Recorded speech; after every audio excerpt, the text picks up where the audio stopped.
Here's how to uninstall and remove McAfee in Windows. First, open the Start menu and search for Settings. Then open the Settings application. From the menu on the left, select Apps, and then click on Installed Apps. Use the search bar at the top and type McAfee. The first method is to uninstall the application directly from Windows.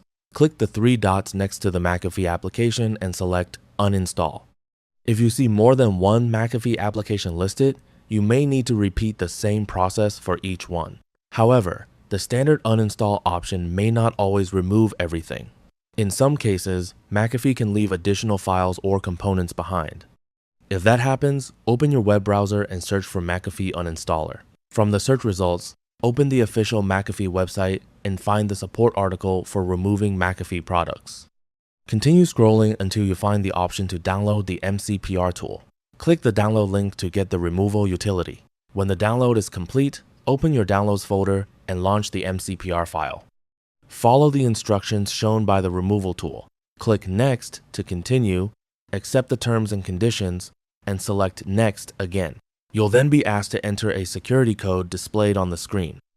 The tool will now scan your computer and remove the remaining McAfee components. Give it a few moments to complete the removal process.